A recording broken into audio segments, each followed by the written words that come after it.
Hello and welcome to the channel.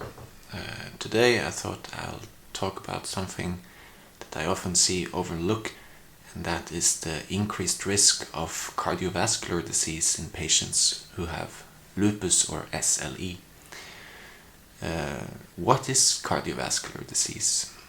Cardiovascular disease is mainly strokes and heart attacks, which is caused by stiffening and narrowing of the blood vessels in your body, which can cause decreased blood flow to your organs.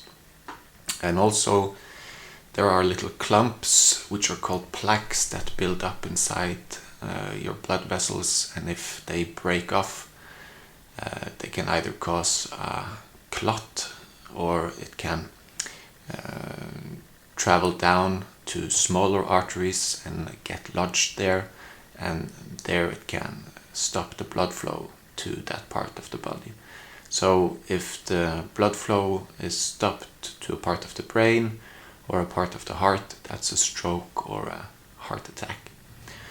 The same kind of process can cause problems in other parts of the body.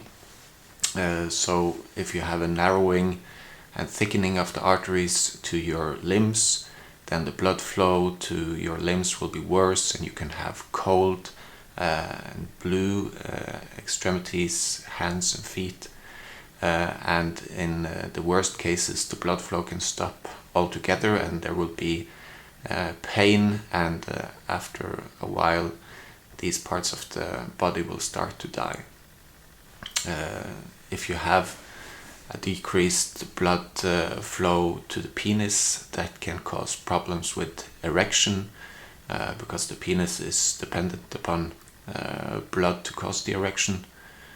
And also there is more and more evidence that shows that if these processes go on in the brain, then the decreased blood flow to the brain can cause dementia and early cognitive decline, so decreased brain function. So how much larger is this risk in patients with SLE or lupus compared to the rest of the population? If you take a group of 1,000 people with lupus and you compare them to a group of 1,000 people who are the same, they have the same age, they have the same kind of other risk factors, and you follow them for a number of years, then there will be 2 to 3 or maybe even more times as many strokes, heart attacks and other forms of cardiovascular disease in the group with lupus compared to the other group without lupus. So if you have lupus nephritis, which is a kind of lupus that attacks the kidneys, then the increased risk will be 17 times higher. So if you have 100 people with strokes and heart attacks in the group without lupus, then there will be 1,700 people in the group with lupus nephritis that get a stroke or a heart attack. So it's clear that the patients with lupus have a greatly increased burden of these diseases, and it contributes to their longevity. So about a third of the people who have lupus will die, not of their disease directly, but of cardiovascular diseases. So why is it that patients with lupus have this increased risk of cardiovascular disease? It's a complicated process that have many different factors, but it boils down to the increased inflammation that patients with lupus have. We see this in a lot of different diseases that have increased inflammation, everything from people who are on dialysis or have chronic kidney disease to other kinds of inflammation like inflammatory bowel disease. Every time you have a chronic increased inflammation in the body, the process of the hardening and the stiffening of the arteries will speed up. and this causes the increased amount of strokes and heart attacks. The other thing that's important is the use of glucocorticoids or cortisone tablet, prednisolone tablets.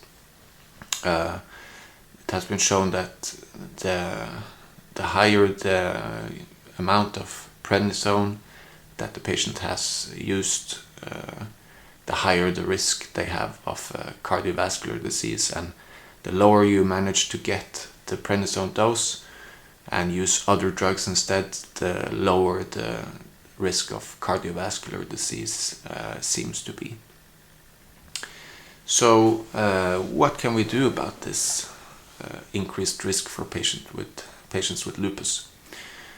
The most important thing is, of course, to control the disease itself, so to decrease the inflammation in the body. So that is what we use the different drugs that are used to treat lupus, like hydroxychloroquine and other anti-inflammatory or immune modulatory drugs. But what's often overlooked are the other risk factors, which are what cause cardiovascular disease in the rest of the population. And a good example is patients who have diabetes. Patients who have diabetes have also a 2 to 3 times higher risk than the rest of the population. But compared to the patients who have lupus, they have a much more systematic review of their other risk factors from their endocrinologist or GP or primary care physician. There is a system in place where you should go to a yearly review where you go through the risk factors and start treatment if necessary. So which risk factors should you be aware of if you have lupus? Of course, smoking is a big risk factor, being overweight, being physically inactive, but maybe one of the most important ones is hypertension and also high cholesterol. So if you have lupus, the recommendations are that you should be treated for these risk factors in the same way as the rest of the population, except that your blood pressure should preferably be below 130/80. And who should do this review of the risk factors for patients with lupus? Ideally, rheumatologists should be able to do this when they have their checkups for people with lupus, because many people with lupus go a lot more often to their rheumatologist than to their GP or primary care physician. The problem is that there hasn't been a tradition for rheumatologists to treat these kind of risk factors, and so often these factors go overlooked and untreated for many years. So until we have a system in place in the rheumatology clinic to follow up these risk factors, like for the patients with diabetes, I would strongly encourage people with lupus to contact their GP or primary care physician and get a review of their traditional cardiovascular risk factors and to get treatment if possible. That's it for today. I hope the video was informational and useful, and if you have a comment, please write it below. Please remember to like and subscribe for more similar content. So hope you have a good day.